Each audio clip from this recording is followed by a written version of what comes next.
welcome to Blackjack Snowsboard. You're here with Lynette, aka Fabled Hero NZ. So here today we're going to have a deck tech about an Iyslander deck, and as everyone knows, Iyslander ain't my jam. So we've got Georgia Sumner, who's been asked a lot of questions in the forums about how her deck works. So without further ado, here is Georgia Sumner with her deck tech. Right, so today I'm going to do a deck tech on my Strider's coming back Iyslander, like post Icebane ban, because a lot of people have been asking me about this recently, and yeah, it's pretty simple. It's absurdly simple actually. This card wins you games. You can pretty much have anything else in the deck, but you need the Emeritus, because the waning moon and the Metacarpus nodes, you're looking at a 15 damage at maximum on your opponent's turn with the Striders, because of course we've got these back now. Thank you, LSS. It was painful not having them. So yeah, and even without the nodes, the blue Emeritus from Arsenal, red from hand into Waning Moon is still 13 damage, and a lot of decks and blitz just can't deal with that. So I will start, of course, that's your equipment there. I'll start with the rest of the deck. So the Emeritus is a must-have. A lot of the next cards, there are some that are debatable, like this is not a perfectly refined list, like 100% refined list. I literally put the first incarnation together in 10 minutes one time, and then proceeded to win an armory with it, like going 5-0.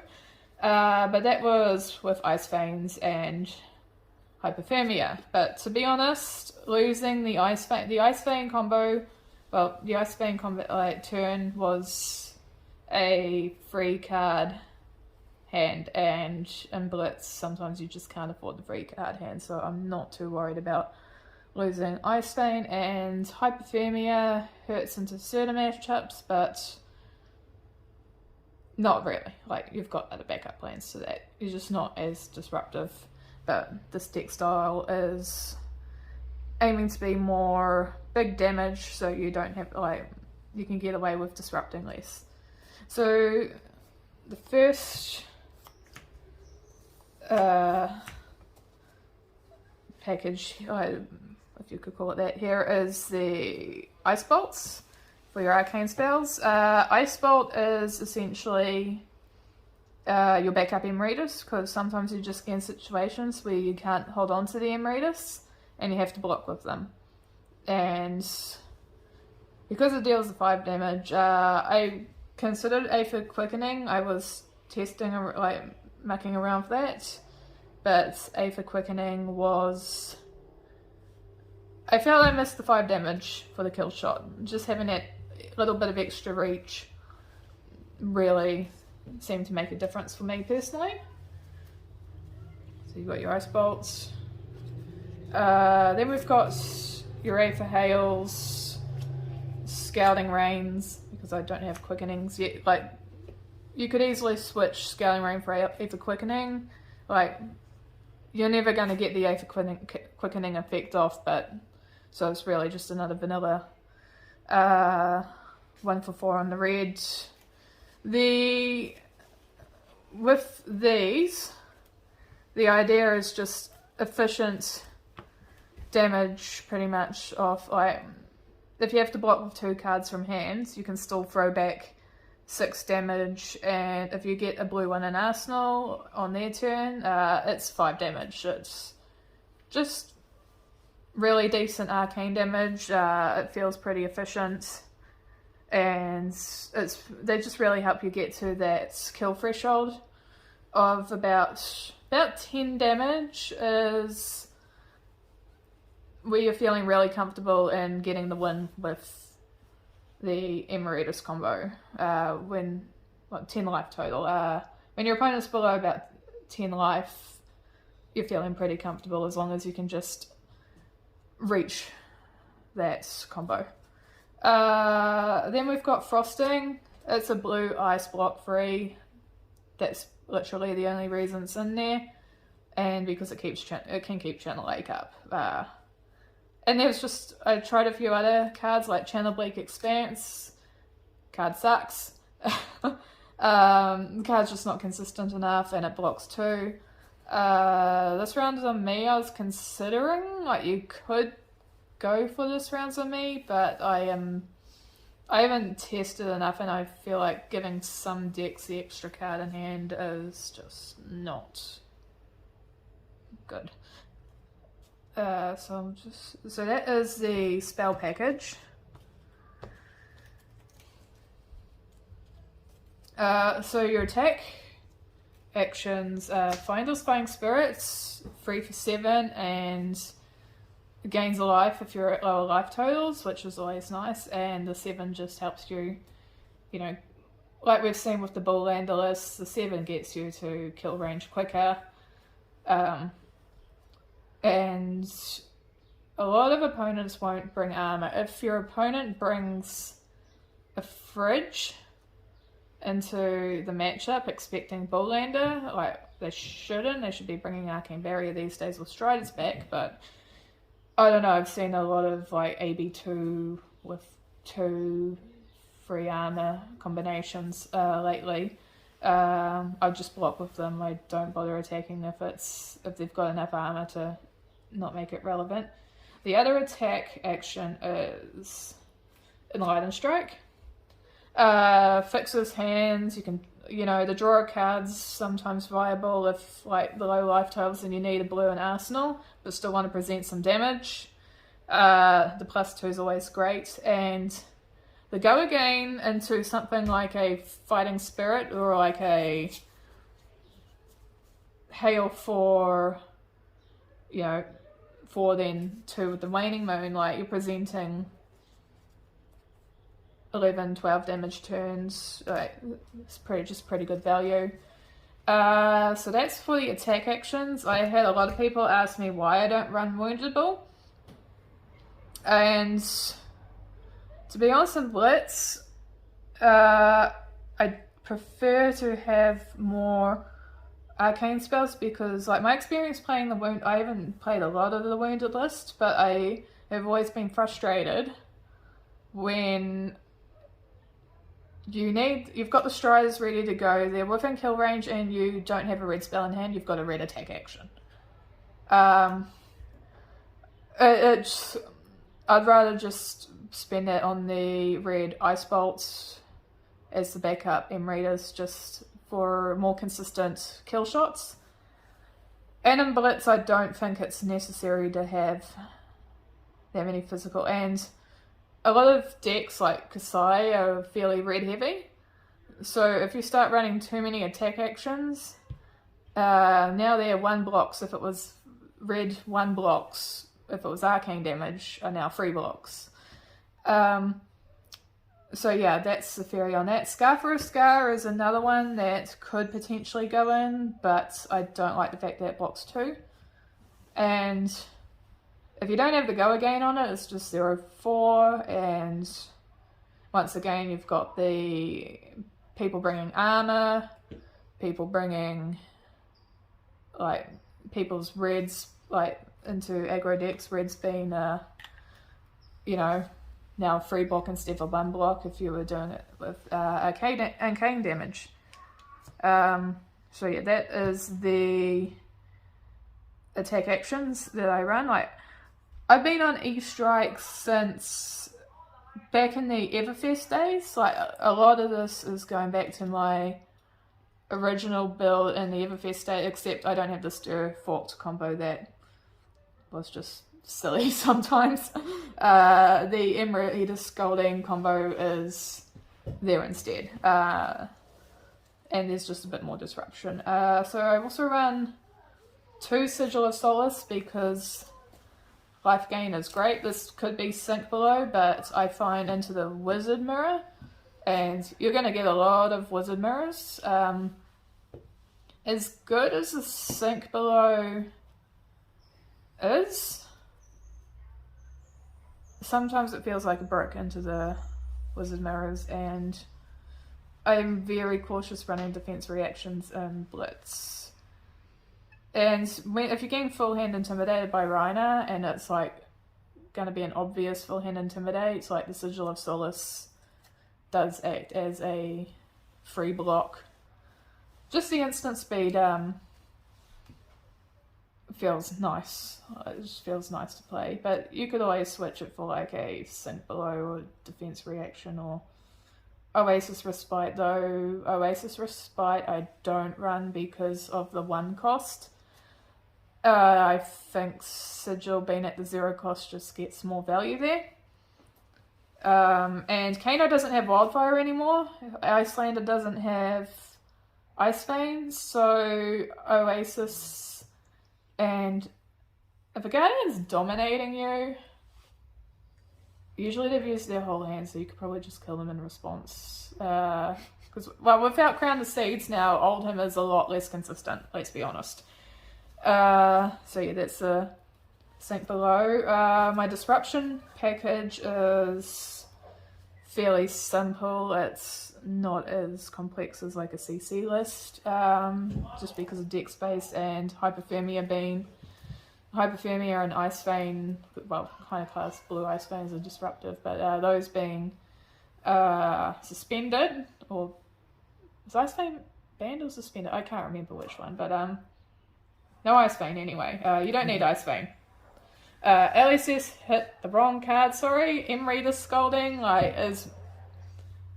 Emreader Scolding and Striders is just disgusting. Like, I don't know how this deck... There's only like 2 decks that I would fear. Well, 2.5, but we'll get to that. Cold Snap. It's essentially a free Waning Moon if you've got the Tunic trigger up, and it's also, you could potentially just use the Tunic trigger. Now you've got 5 cards in hand to block with. And it cycles through your deck faster if you want to like get to an Emreatus combo. Yeah, it's the same thing with Polar Blast. You know, same thing. So it's always nice to try not to run too many 2 blocks in the blues, but these just cycle your deck faster, give you resources. It's free Waning Moon. It is, you know, can't go wrong with a free Waning Moon. Or if you're getting, if you're fighting a Briar or Chain with the Rosetta Fawn, sometimes you can just sit on that 2 pitch floating and just, you know, now you've got a Rosetta Fawn block for the arcane portion of it. Winter Spites. Surprisingly, I don't play this from Arsenal as much. I usually end up playing it on my turn as like a Coronet peek into like a E-Strike or a Hail or Ice Bolt, if my opponent lets me have that many cards, or if I can get away with taking enough damage to have that kind of card. And stripping a card away from your opponent is always good. Yeah, Winter's Bites always felt good, even just playing it on my own turn, keeping them off cards, because it's less damage coming at you. Brain Freeze. Brain Freeze is always good. Into aggro, I've found, like, into the likes of Fi, or even Ira, Chain, Briar, all of those, like, you're almost guaranteed to get a hit off the Brain Freeze. Dory, Kasai. No, Brain Freeze doesn't hit reactions. Into those decks, you probably wouldn't Arsenal it unless you had nothing else. If you had a dud hand, like, it happens sometimes. I guess it gives you information, like, because it can't hit reactions, it's still, you know, you see, oh, Dory's got, like, Dory or Kasai has, like, what's it called? Iron Song response in hand and that, then you can plan accordingly. And it's a blue block free. It does stuff. That's pretty much my justification. Yeah, Brain Freeze is just pretty amazing into aggro, and it's not a dead card into the likes of Guardian or decks that don't run that many 0 cost, just because it's got that blue block free on it. Channel 8 Frigid, that's running out of space here. Channel 8 Frigid is just Channel 8 Frigid. Make your opponents cry when you just play down the field. It needs no introduction. It's busted. Well, not busted. I won't call it busted, but it keeps you alive. It's pretty good in, especially if you've got like lethal an arsenal in hand, taxing their resources. If they try to like fight through it, always helps just get rid of their resources so you can like kill them with arcane damage. Blizzard is pretty much our hypothermia now. Like, I used to prefer hypothermia because it was a guaranteed stop to the end of turn, but because hypothermia is now suspended until Iyslander is Living Legend, we just play Blizzard instead. I wasn't running both because Blizzard doesn't block, and into Guardians and whatnot, you know, when they're doing big damage, it's a bit of a liability, but it's felt pretty good so far, and you do need something that can just stop their turn on the fly. The advantage over hypothermia though was you don't have to get an arsenal or play it on your turn to do it, and it does tax free. So Blizzard is, yeah, you kind of have to have Blizzard in the deck these days. The last 4 cards are pretty much just placeholders. Frost Hex, blue block free. It's a nice card, it keeps like Frigid up. And Ice Eternal, blue block free. You're never really going to get fatigued, but if someone even attempts to fatigue, I guess it's there, but I've done an Ice Eternal once when I drew like an all blue hand and just gave my opponent like a whole bunch of Frostbites just because I could. Yeah, Ice Eternal, Frost. These could be like any other card any other blue card to be honest, but they blue block free, one's ice, and yeah, I haven't decided what I'd want to change them out with yet, so they just stay in the deck. So yeah, that's the card breakdown, and I'll get into the equipment really quick. The equipment is very simple. Most of the time, you want to run Coronet Peak or like pretty much any helmet. I just like the Coronet Peak effect if you're left with 1 blue in hand and you don't want it in Arsenal for some reason. You don't want Ice Eternal in Arsenal, really, or Frost Hex in Arsenal, if you can help it, just because it's too expensive to get out. Taking a card from your opponent, especially an aggro deck, always helps. Find a Spring Tunic. It could also be, what's the Spellfire Cloak? There's nothing wrong with running Spellfire Cloak as a budget alternative. Especially if you expect the game to only be like 3 turns, but we don't, very rarely, unless your opponent's not blocking, and if your opponent's not blocking, then something's kind of going wrong on their side. Then, yeah, the Tunic, I think, just gains a little bit more value over the game, and it blocks 1. Like, sometimes that block 1 can be really relevant in the end game, where you just need to stay alive, because you're at 18 life. Well, technically with the Sigil of Solaces, if you can resolve both, then you're at like 24 life. But Storm Striders, we can expect this to probably get suspended again, let's be honest. Though it would hurt Kano quite a lot, I think, let's be honest, Iyslander should just be allowed to reach Living Legend status. I don't think, unless you hit Emeritus Scolding, I don't think there's any way to really just punish this deck like with Banner's suspension without greatly hurting Kano to the point where Kano's... He wasn't unplayable without Striders, but it was a lot more difficult from what I've heard. Metacarpus nodes.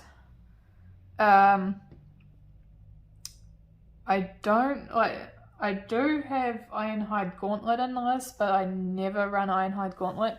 I'm not worried about the Guardian Dominate. Reiner is... Oh, we'll talk about Reiner after this. Benji is too inconsistent now with the Pouncing Lynx ban, so I think you can get away with just the Coronet Peak and... Or, you know, you can replace Coronet Peak with Skullcap or, you know, you get 11 equipment, so it's up to personal preference of that. But Benji I don't worry about. Benji's not consistent enough anymore, unless he gets lucky in absolutely high rolls. And Waning Moon is just really amazing value, and it's part of the Emeritus kill combo. You don't really want to lose that. And the other equipment that I run, there's two more equipments. One I don't actually think I've got in the deck box right now, but that's fine. I think it's in my folder. Illuvian Constellus for the mirror match. And Kano, you always just run Illuvian Constellus. You could run Heart of Ice into, definitely Illuvian into Iyslander. Heart of Ice, there is an argument for that into Kano, but I feel like you just get a bit more value out of Illuvian, because as soon as you activate Heart of Ice against Kano, he's probably going to respond, or he just won't respond. It is good for keeping him, making him decide whether he wants to go for lethal on you while you've got a full hand, but not so fussed on Heart of Ice lately. And the other one is... Oh, here we go, it's my folder. The Hope Merchant's Hood. Now, this was a tech that I was told, that was shown to me, and you run this into the Wizard Mirror. Kano, Iyslander. Iyslander, there is a debate for, with all the physical attacks, you could go for Coronet Peak. But into Kano, especially with Wildfire gone, AB4 is completely sufficient. AB5 is over the top, and you don't really want to be pitching for AB5. There's very... If Kano wants to... Kano's not going to run Crucible of Aether Weave into you. If Kano runs Crucible of Aether Weave into you, you've just won the game on the spot, let's be honest. Kano's going to run Waning Moon into you. That's pretty much what's been decided as the best way to approach it. So your Aether Spindles are always going to be coming in for 4. Your Sonic Booms are coming in for 3. Anything with a relevant on-hit is, most of the time, with a few exceptions, like with Cindering Foresight's Tome of Aether Wind, I think it's Aether Wind. If you're really gonna choose +1/+1 on the arcane damage, not that anyone does that. I may have done it once. 4 is the most Kano's ever gonna really be doing to you. You don't care about Voltic Bolts because it's vanilla damage. Even the Surge effects, he's never gonna really get the Surge effects off on you anyway, so... And he has to still buff them, so... I guess if they're running Blessings, but that's a whole different thing. Hope Merchant's Hood, just... If you get that dreaded triple red hand, or even 2 reds against a Kano, he's coming in for lethal. As long as you time it right, you do have to time it right, so he can't just KO in response to the Hope Merchant's hood trigger. So you do have to time it right, but that's a lot of the mirror matches, just timing things right. You can save yourself by like putting a red back in for a blue, or if you need a red spell to like kill them in response, that's sometimes a thing. It's just the extra insurance. Matchups, the only 2.5 matchups that I worry about. The big two, I found Prism. I haven't actually tested this list into Prism. I just haven't come across one yet. Turn 1 Genesis, you cry. Turn 1 Merciful. Oh, you're not really doing so many Frost bites, but turn 1 Genesis or Merciful or even Ode is just miserable. Yeah, the Prism matchup, you struggle to hit the Shimmers of Silver if they're going for that. I have seen prior to this version, I have seen the Iris of Reality get a Shimmers on the field and just slap you for like ever increasing damage. I think the strategy with Prism is just go full on at their face and try to get them to that kill threshold fast and just try to kill them, but you have to worry about the shields and all the other stupid shit that Prism does. And Saray is a thing now, isn't it? Yeah, if they resolve Saray, just cry. Need more testing. Just cry if they resolve that thing, because you're just gonna die. Oh, well, it's got Ward 4. I actually have to look at that card closer. I haven't paid that much attention. The other one is Dash, Pounder Dash. But unlike Prism, Pounder Dash does have a weakness. And that is herself. So into Pounder Dash, I've found the best strategy if you're just getting like attacked every turn is mostly just block as much as you can. And try throw a bit back, but I've found my matches into Pounder Dash, like I've only like winning it's really hard. Into a good dash, like into a dash that gets sloppy or overextends is pretty that's not too bad. If they break their accelerators and they're at a low enough life total, then you're feeling pretty good. But you kind of have to, I guess, go for more of a fatigue strategy into dash. Just block out the pounder hits and hope that they don't resolve another pounder. Because most of the time I've noticed they'll start with the pounder, but they don't seem to run induction chamber. So they can't fall back onto the pistol. Well, the ones I've seen so far don't run the induction chamber or haven't resolved one, so they can't go back onto the pistol fatigue plan into you and just try and pistol you to death. So yeah, it's really hard, that matchup, and you've just kind of got to get lucky and hope that when they boost, they banish all of their good stuff. Like the tech low core is, getting that 2 resources at the start of their turn is just painful. And yeah, it's the best thing I found is don't take, like, dash is just going to out damage you. Don't take unnecessary damage, just block efficiently and try and wait out there. And once they get off turn, fire back at them. The other one is Reiner, but the thing about Reiner is Reiner still has to get lucky. Like, in Blitz he's more consistent than CC, but Reiner's going to fully intimidate your hand, so he's going to try and full intimidate your hand, and sometimes there are like in the blood rush turn, like sometimes there's not a lot you can do. Channel 8 Frigid really hurts him, but if he resolves a blood rush, you just gotta hope that he doesn't draw very well off it. But when they do fully intimidate your hand, you just gotta come back as hard and fast as you can. And that's partly why the Sigil is there, for that extra life. The Finder's Fighting Spirit is great to block with. It gains you that extra life if you need it, or if you can attack with it.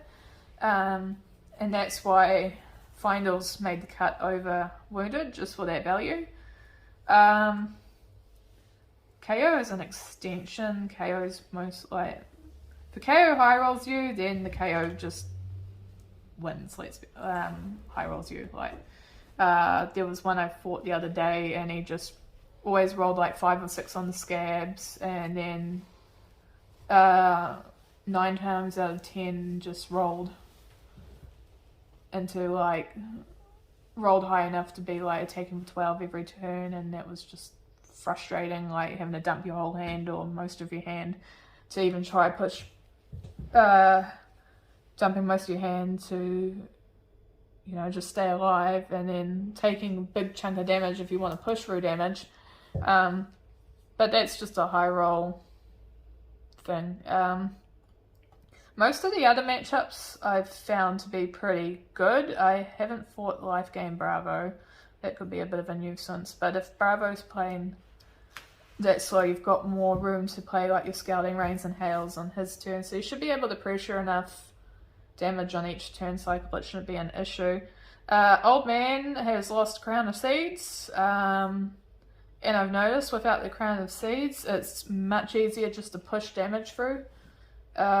He's got a lot more blues, so the game's going to last longer, but if he's falling back onto a